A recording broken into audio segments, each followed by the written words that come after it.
오늘 2025년 첫 주일부터 또 2025년 마지막 주일까지 살아계신 하나님께서 우리 제주중앙교회 예배마다 늘 함께 계실 줄 믿습니다.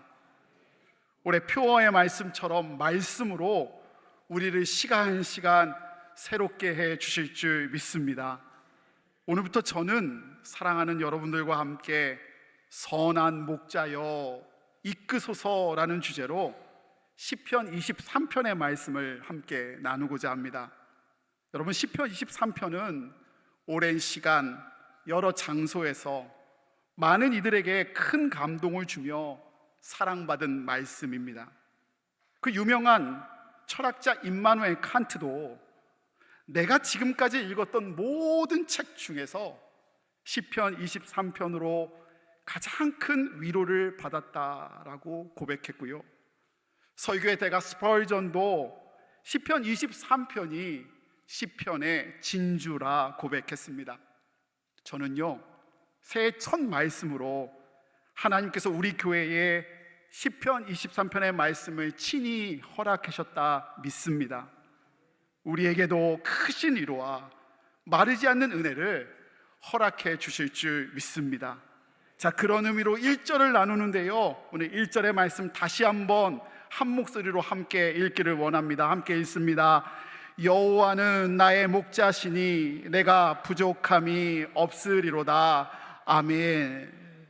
여호와는 나의 목자시니. 성경은 하나님과 우리와의 관계에 대해서 다양한 비유로 설명해 주세요. 아버지와 아들, 남편과 아내, 왕과 백성, 때로는 토기장이와 지륵. 그런데 유독 시편 23편은 하나님과 우리와의 관계를요, 목자와 양으로 비유합니다. 여러분, 근데 생각해 보세요. 사실 고대 사회에서 목자란 직업은요, 가장 천하고 가장 고된 직업 중에 하나였습니다. 그러니 이렇게 생각할 수 있지 않아요? 어쩌면 위대한 하나님을 목자로 비유하는 것은 적절하지 않다라고 생각되어지지 않아요? 근데 그럼에도 불구하고 다윗이 왜 하나님을 목자로 비유했을까? 어린 시절 아버지의 양을 친히 쳤던 다윗은 목자와 양의 관계를 너무 잘 알고 있었습니다. 여러분, 제가 그림 하나 준비했는데요, 한번 보세요. 뭐죠? 양, 맞았습니다. 너무 이쁘고 순해 보이지요? 여러분, 여호와는 나의 목자시니라고 고백하는 것은 바꿔 말하면 우리가 부르는 찬송가 가사처럼 나는 주님의 귀한 어린 양이라고 바꿔 말할 수 있지요. 그런 의미에서 다윗도, 오늘 우리가 고백하는 우리도요, 저 사진처럼 양인 거예요. 여러분, 양이라고요. 그런 의미에서 어색하실 수 있지만 옆에 분과 다시 한번 인사했으면 좋겠어요. 이렇게 인사하면 좋겠습니다. 양 같으십니다. 이렇게 인사하겠습니다.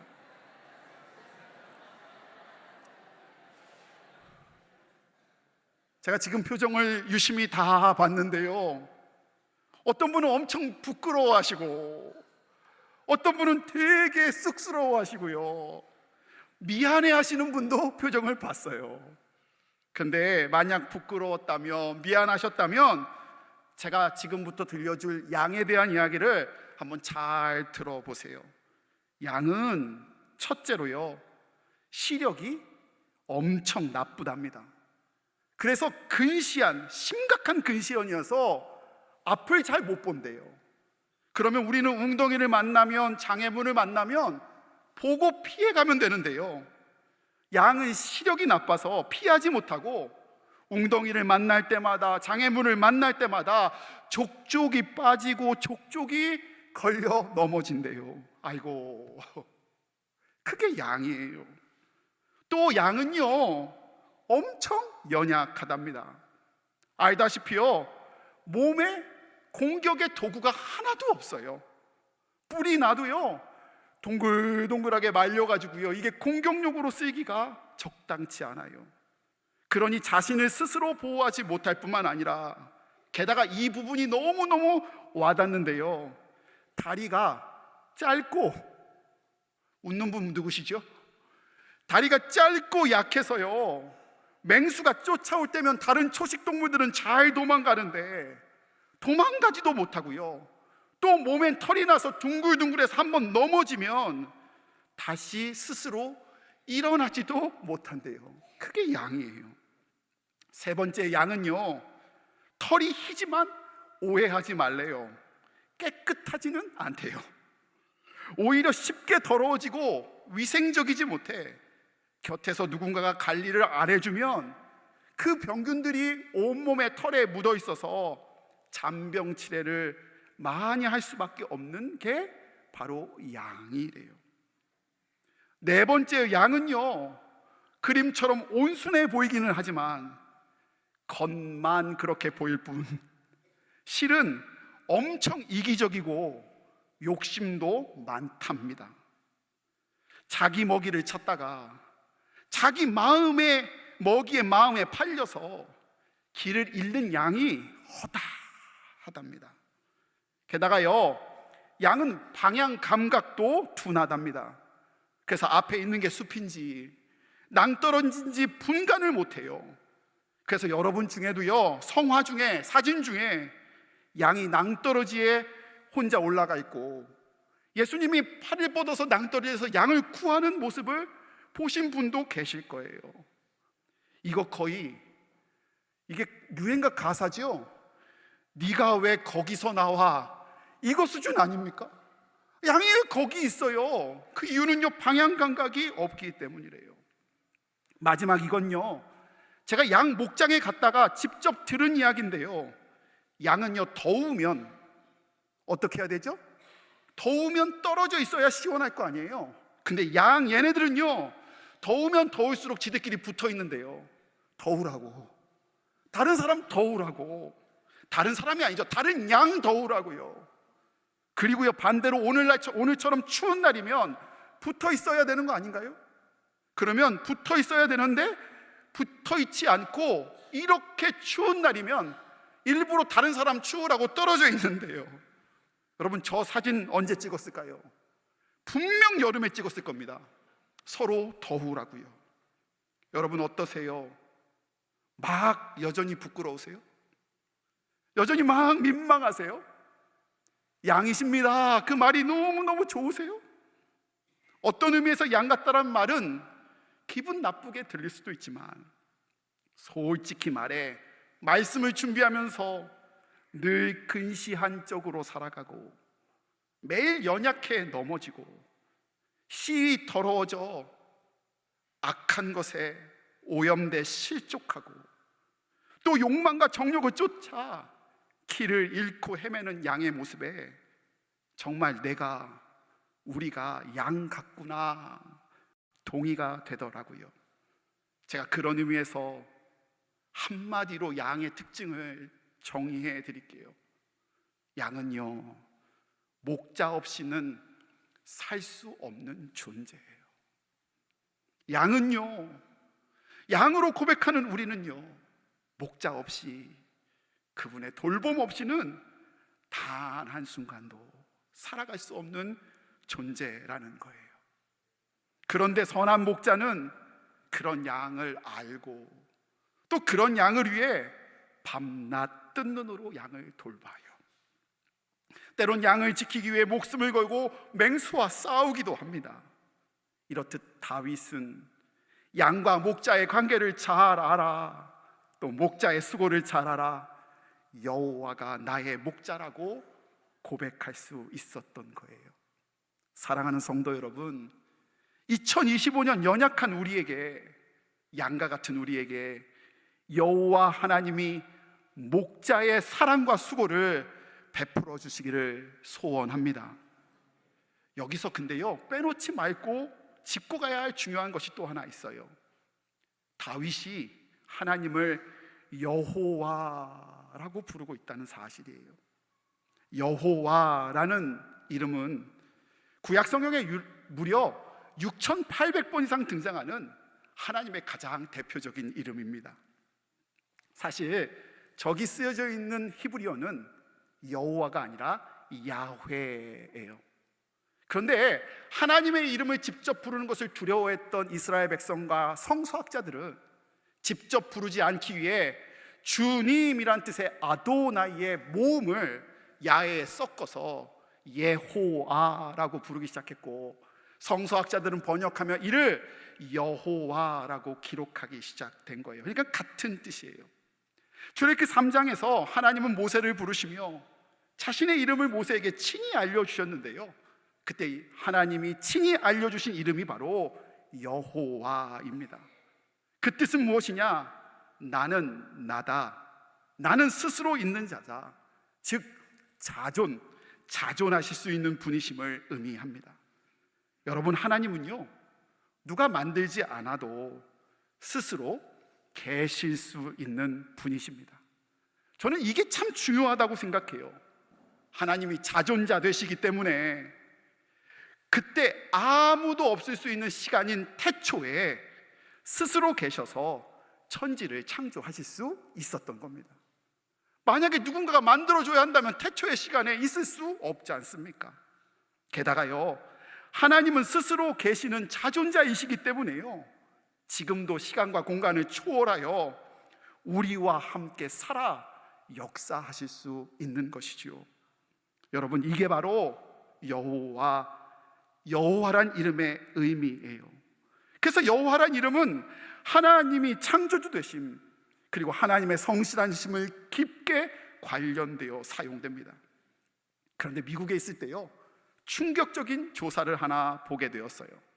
기독교 대학의 학생들 85%가, 기독교 대학이라면 우리나라 같은 경우는 연대 정도 생각할 수 있겠죠. 그런 기독교 대학의 85%나 되는 학생들이요, 이신론에 기인한 신앙을 가지고 있다는 거예요. 여러분, 이신론이 어색하실 수 있는데요, 영어로 데이즘이라고 하는데, 이신론은 바로 이런 거예요. 하나님의 창조를 하셨다는 것을 인정해요. 그러나 그 후 하나님은 한 걸음 물러나 계시고 세상의 원리에 의해서 세상이 운영되고 진화되고 변화된다고 생각하는 게 바로 이신론 데이즘입니다. 하나님이 천지를 만드셨으나 세상은 사람에 의해, 돈에 의해, 감정에 의해, 힘에 의해, 정치에 의해 돌아간다고 나눠 이분법적으로 나눠 생각하는 것이 바로 이신론이에요. 맞아요? 그들만 그렇게 잘못 생각하고 있나요? 정확히 우리도 크게 다르지 않은 것 같습니다. 그러니 하나님을 믿는다고 하면서도요, 교회 밖에서 현실의 삶 속에서는 하나님을 잊어버린 채 돈을 따라, 힘을 따라, 상황 따라, 기분 따라 정치로 싸우며 살아가는 것 아닌가요? 여러분, 선포합니다. 하나님의 창조는요, 일회적이지 않습니다. 여호와 하나님의 창조는 늘 계속되고 있고요, 여호와 하나님은 날마다 우리의 삶의 모든 것을 다스리시고 간섭하시고 인도하시는 분이십니다. 사도 바울은 이 모든 것을 깨닫고 골로새서 1장 16절에 다음과 같이 고백했습니다. 우리 함께 고백하며 읽겠습니다. 함께 읽습니다. 만물이 그에게서 창조되되 하늘과 땅에서 보이는 것들과 보이지 않는 것들과 혹은 왕권들이나 주권들이나 통치자들이나 권세들이나 만물이 다 그로 말미암고 그를 위하여 창조되었고, 아멘. 스스로 계시는 여호와 하나님은 세상의 모든 것, 즉 보이는 것도 보이지 않는 것도, 모든 주권, 통치, 권세를 매일 창조하시고 다스리시는 분이신 줄 믿습니다. 본문으로 돌아갈까요? 여호와는 나의 목자시니. 누가 목자라고요? 저 아니에요. 여러분이 의지하고 있는 그것도 아니에요. 바로 여호와, 보이는 모든 것을 창조하시고 보이지 않는 것도 다 창조하신 분, 모든 권세와 통치와 주권을 창조하시고 운영하시는 분이 바로 목자신데요, 게다가 나의 우리의 목자이신 줄 믿습니다. 여러분, 착각하지 말아야 할 것이 있습니다. 부족함이 없으리로다라는 다윗의 고백은 다윗이 왕이어서 혹은 삶이 부유하고 순탄하여 부족함이 없다 고백한 것이 아니에요. 사실 다윗의 삶은 누구보다 파란만장했습니다. 베들레헴 가난한 집 막내로 태어나 어려서부터 양을 치는 일을 하고 다윗 아버지와 형들에게 주목받지 못하던 아이였어요. 그런 그가 하나님의 은혜로 사무엘을 통해 기름 부음 받은 후 전쟁에 나가 블레셋 장군 골리앗을 쓰러뜨려 국민적인 영웅이 되었습니다. 왕의 사이가 되었고 왕자 요나단의 절친도 되었어요. 근데 그 영광이 오래가지 않았습니다. 사울왕의 시기심으로 도망자가 되었고 살기 위해 때로 미친 척하고 적국 블레셋에 망명할 정도로 비참한 신세도 되었어요. 이후 다윗은 사울이 죽은 후 왕이 되어 이스라엘 왕국을 통일하고 하나님의 법궤도 되찾았어요. 근데 또 밧세바와 간음하여 큰 죄에 넘어지기도 했습니다. 권력에 눈먼 아들들이 서로 칼부림을 벌이기도 했고요, 반역하는 아들 압살롬을 피해 피난도 가야 했습니다. 이렇듯 다윗의 인생은요, 좋은 날도 많았고 고통스러운 날도 많았습니다. 웃는 날도 많았고요, 울 수밖에 없는 날도 많았습니다. 즉, 울 날이 없어서 부족함이 없다라고 말한 것이 아니라 파란만장한 모든 날 가운데 여호와 하나님이 다윗의 목자 되어 주셔서 늘 함께 계심을 믿었기에, 알았기에, 깨달았기에 그는 부족하지 않다라고 말할 수 있었습니다. 밤과 같은 날이면, 눈물 흘리는 날이면 주님이 그와 함께 계시며 함께 울어주셨음을 깨달았고, 또 기쁜 날이면 나보다 더 기뻐하시는 목자 되신 주님을 바라볼 수 있었기에 그는 부족하지 않다라고 고백할 수 있었던 것입니다. 그런 여호와 하나님의 목자의 마음을 알았기에, 돌봄을 알았기에 다윗은 여호와로 부족함이 없다 고백한 것이지요. 사랑하는 여러분, 얼마나 큰 은혜고 큰 감사입니까? 그런데요, 더 감사한 것은 하나님은 우리를 사랑하셔서 양 삼아 주시는데 그냥 삼아 주신 것이 아니라 아예 자기의 핏값을 지불하셔서 우리를 핏값으로 사신 양을 삼아 주셨습니다. 이 얼마나 큰 은혜입니까? 아프리카 선교사의 아들로 태어나 8년 동안 목자로 살았던 필립 켈리라는 사람은 그의 책 양과 목자에서, 이번에 추천도서입니다, 그래서 다음과 같이 이렇게 고백하는데요, 이 부분이 너무 와닿습니다. 제가 읽어드릴게요. 내가 양을 처음 사던 날, 나는 이 양들을 위해 이 양들이 안전하고 잘 되도록 내 목숨을 건 길고도 고된 목자의 여정이 시작됐음을 깨달았다. 여러분, 주님이 핏값으로 우리를 양으로 삼으셨을 때 주님이 우리를 돌보시기를, 그 여정을 시작하시기를 마음 먹으신 겁니다. 사랑하는 제주중앙의 성도 여러분, 2025년 새해가 밝았습니다. 좋은 날도 있고 슬픈 날도 있을 겁니다. 슬픈 날이 없었으면 좋겠습니다. 그러나 사랑하는 여러분, 밤과 같은 그날도, 눈물 흘린 그날도 여러분을 핏값으로 자신의 양 삼아주신 주님이 여러분과 함께 하실 줄 믿습니다. 함께 눈물을 흘려주시고 또 힘을 주시고 그 죄와 어려움 가운데서 이겨낼 수 있도록 함께 힘을 더하여 주실 줄 믿습니다. 기쁜 날도 함께 하실 겁니다. 그래서 여러분에게 통하여 더 큰 감사와 찬양을 받으실 줄 믿습니다. 여호와 하나님께서 우리의 목자 되어 주셔서 우리를 지켜주시고 인도해 주시기에 앞으로 걸어갈 2025년이 주님으로 인하여 부족함이 없고 감사와 찬양과 기쁨이 넘쳐나기를 소원합니다. 여호와 하나님의 그 목자의 심정을 알기에, 목자의 돌봄을 믿기에, 그 사랑의 심정을 알기에 우리는 부족함이 없는 줄 믿습니다. 나의 목자 되신 여호와로 승리하는 우리 제주중앙교회 모든 성도 되시기를 예수님 이름으로 축원해 드립니다. 우리 이 시간에 함께 찬송하고 결단하고 기도하기를 원합니다. 누군가 날 위해 기도하네 라고 찬양할 텐데요, 이 누군가 서머니 바로 우리 목자 되신 여호와 하나님이심을 고백하며 함께 찬양하겠습니다.